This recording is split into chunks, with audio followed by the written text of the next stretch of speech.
Le graphe 7. Tout d'abord, le graphe 7, ce n'est pas un mot propre en lui-même, mais c'est l'abréviation de graphe fonctionnel de C, commande, E, étape, T, transition. Retenez bien cette combinaison étape, transition.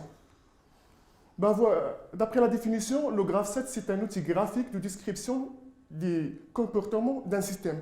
Dans notre domaine technique, on fait rarement décrire les systèmes d'une manière littérale. Mais la description des systèmes, elle se fait grâce à des outils normalisés. Et parmi ces outils, c'est le graphe 7. Il nous permet de décrire le fonctionnement du système d'une manière normalisée. Elle sert aussi comme outil de communication entre les différents intervenants dans notre domaine technique. Elle est composée d'une étape initiale. L'étape initiale est caractérisée par ces doubles carreaux et une transition et étape ordinaire et finalement une liaison orientée. La liaison qui relie, comme on remarque ici, la liaison relie transition avec les étapes et les étapes avec les transitions. Dans chaque transition, il y a une récitivité associée à cette transition. C'est quoi la récitivité? C'est la condition qu'elle doit être vérifiée pour que notre système ou bien, passe d'une étape à l'autre. Et à chaque étape, et comme vous remarquez ici, à chaque étape est associée une action. C'est-à-dire l'ordre qu'on désire qu'il va être réalisé par le système. Notre cours sera basé sur une application, se déroule à base d'une application de parking automatique. Ben voilà une description de notre système. Notre système est les actions par lesquelles notre système est constitué. Un moteur électrique qui va manœuvrer la barrière, il va la lever et la faire descendre. Une LED rouge qui va interdire l'accès durant l'action de la barrière et une LED verte qui va donner l'autorisation au conducteur pour qu'il accède au parking. Et les capteurs qui vont fournir de l'information à la partie traitement. Un capteur de présence qui va détecter la présence d'un véhicule, un autre capteur B2 qui va détecter l'accès total du véhicule au parking et un capteur S1 qui va détecter la position basse lorsque la barrière est fermée, sera détectée par S1 et un autre capteur S2 qui va détecter la fermeture totale de la barrière. Le fonctionnement désiré est assez simple. À la présence d'un véhicule, la barrière s'ouvre et une LED rouge s'allume en indiquant que la barrière est en train d'être manœuvrée, c'est-à-dire il interdit l'accès au parking. Lorsque la barrière est complètement ouverte, à l'ouverture complète de la barrière, la LED verte s'allume, donnant l'autorisation au conducteur d'accès. Après l'entrée du véhicule, la LED rouge s'allume, comme quoi la barrière est en train d'être fermée. Qu'est-ce qu'on va faire par la suite? Cette description, on va la refaire selon les normes du graphe 7. Le voilà. À la présence d'un véhicule, la barrière s'ouvre. Voilà l'action, la barrière s'ouvre et une LED rouge s'allume. Il interdit l'accès. On attend l'ouverture complète de la barrière. La barrière est levée, pas encore. Lorsque la barrière est complètement ouverte, on va passer à l'étape suivante, à l'action suivante. C'est l'autorisation, donnons l'autorisation au conducteur. Voilà. Et par la suite, qu'est-ce qu'on va attendre? On va attendre que le conducteur accède complètement, pénètre complètement au parking. Après la réalisation de cette condition, notre graphe 7 passe à l'action suivante. Voilà, la barrière est en train d'être manœuvrée, d'être fermée. On va attendre la fermeture. La barrière basse. On va attendre la fermeture complète de la barrière. La fermeture complète de la barrière, lorsque la fermeture complète de la barrière est réalisée, le cycle va se reprendre. Le voilà. Nous avons le graphe 7. Nous n'avons pas un seul point de vue du graphe 7. Le point de vue système. Dans ce point de vue, on n'a fait que décrire les actions et les informations nécessaires pour leur exécution. Par exemple, l'action désirée à l'étape 2, ouvrir la barrière, allumer la LED rouge. L'information nécessaire pour l'exécution de cette action, c'est la présence d'un véhicule, ainsi de suite. Pour qu'on puisse allumer la LED verte, l'information nécessaire, la barrière doit être complètement ouverte, ainsi de suite. On va passer à un autre point de vue. C'est point de vue partie opérative. Ce sont les actionneurs qui ont réalisé, ce sont les éléments techniques, on va monter vers les solutions technologiques qui ont permis la réalisation de ces actions. Cette formation est délivrée par le capteur B1 et S1, c'est-à-dire pour que la première action se réalise, la barrière doit être fermée et on doit détecter la présence d'un véhicule par le capteur B1. Ouvrir la barrière. Cette action est concrétisée grâce au moteur. La solution technologique, c'est un moteur qui réalise cette action. C'est un moteur qui réalise cette action. Et par exemple, un autre exemple, l'accès d'un véhicule sera détecté par le capteur B2, c'est-à-dire la solution technologique qui a permis la réalisation de cette partie-là, c'est le capteur B2.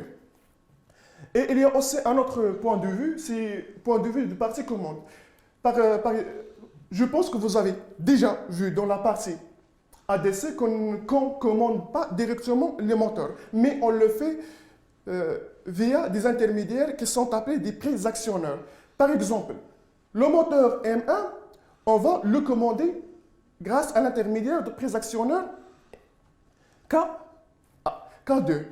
Par exemple, le pré-actionneur K1, il va commander le moteur à l'ouverture et le pré-actionneur K2, il va commander le moteur en fermeture.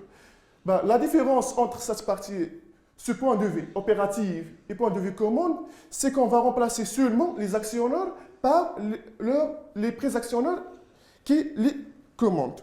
On passe maintenant aux règles d'évolution de graphe 7. Comment notre graphe 7 passe d'une étape à une autre, ainsi de suite. Règle 1, situation initiale. L'étape initiale est considérée initialement active, ce qui permet l'évolution de l'automatisme dès que la réception associée à la réceptivité associée à la première transition devient vraie. C'est-à-dire, lorsqu'on branche notre automate au réseau et on l'alimente directement, l'étape initiale, à ce moment-là, elle est active. Règle 2.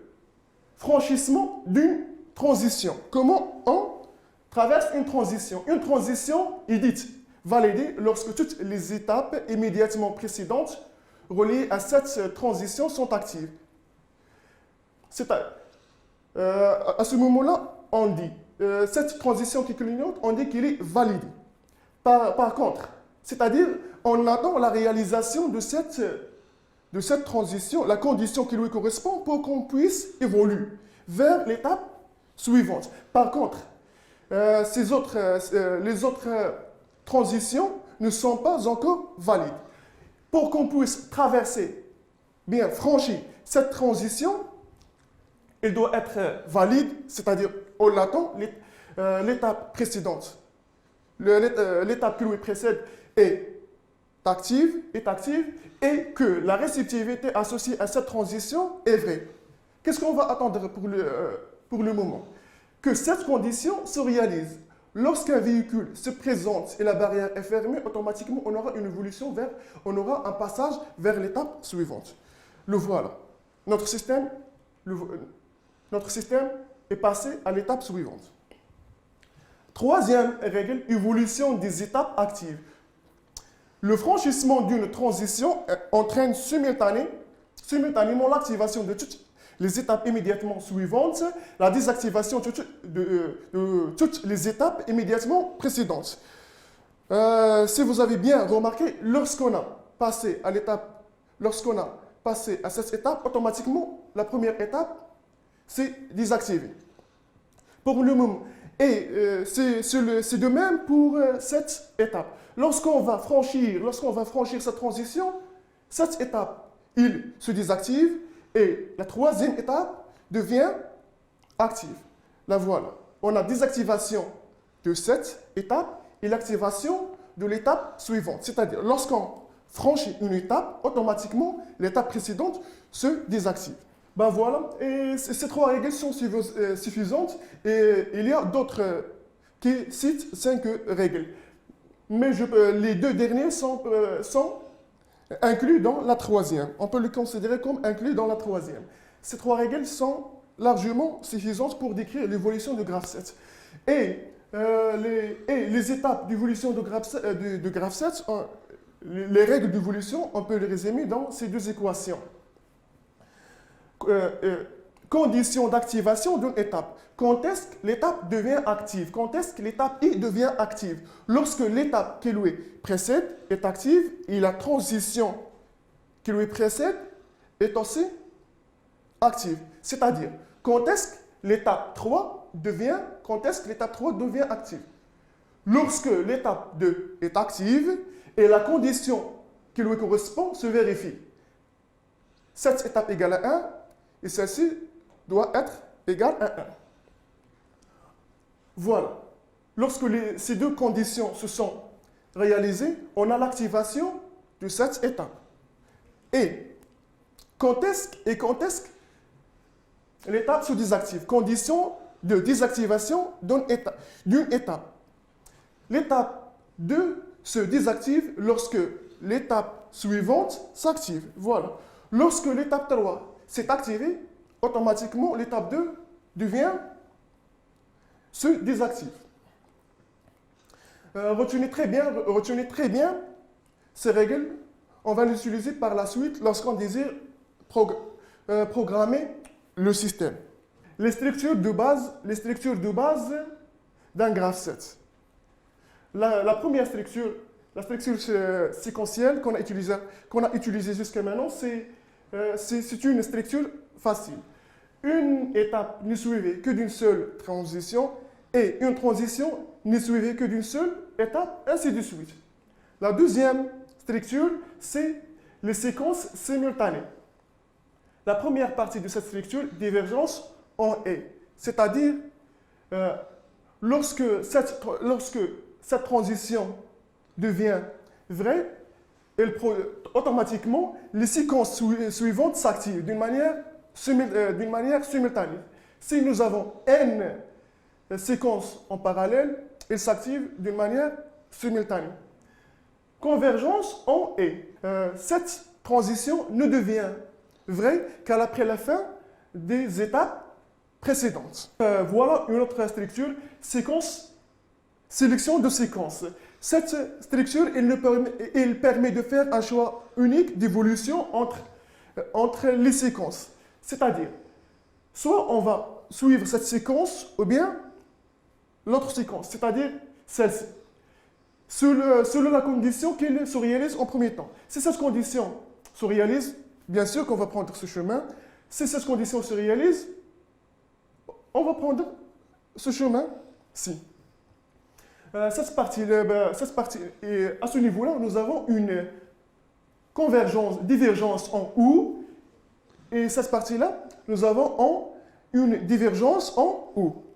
Voilà deux autres structures qui sont des cas particuliers de la partie OU, de choix de séquence, le saut d'étape.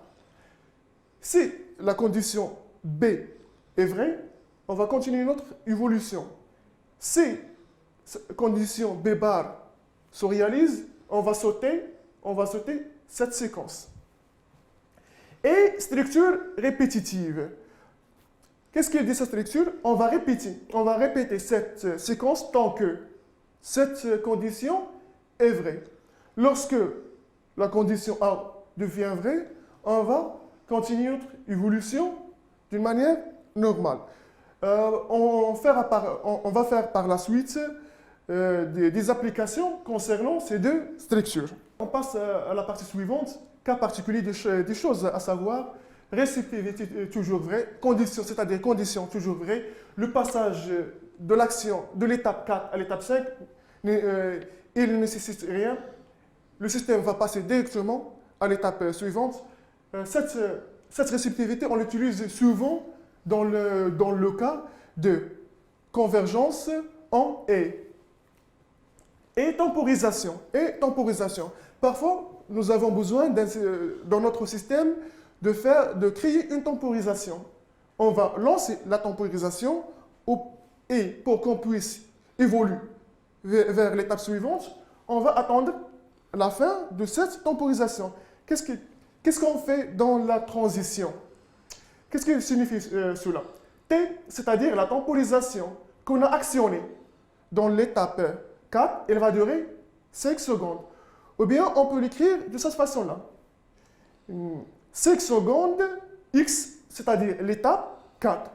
Encore une fois, temporisation que nous avons actionnée dans l'étape 4, elle va durer 5 secondes. Ces deux cas particuliers à savoir pour le moment. On passe maintenant à une application qui illustre les séquences ou bien les structures que nous avons déjà vues. Exemple de structure E. Exemple avec branchement E. Cahier de charge. Qu'est-ce qu'il fait ce système? Après appui sur départ cycle, ce bouton-là, les deux chariots partent pour aller-retour. Ils font un parcours aller-retour.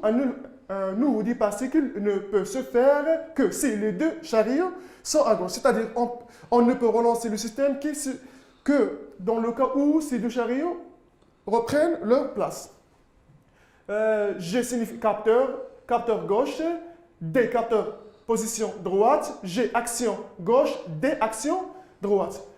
Voilà notre système.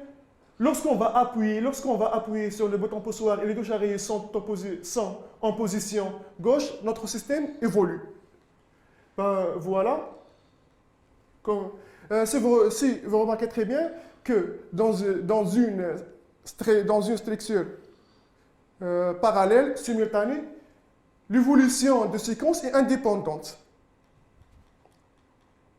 Mais la poursuite en convergence en et ne se fait que si les deux actions avant cette transition sont actives. 4 actives, 7 actives, c'est-à-dire on pourra poursuivre notre évolution. Le voilà, le cycle se reprend. Je vous laisse avec cet exercice d'application, exemple avec branchement ou.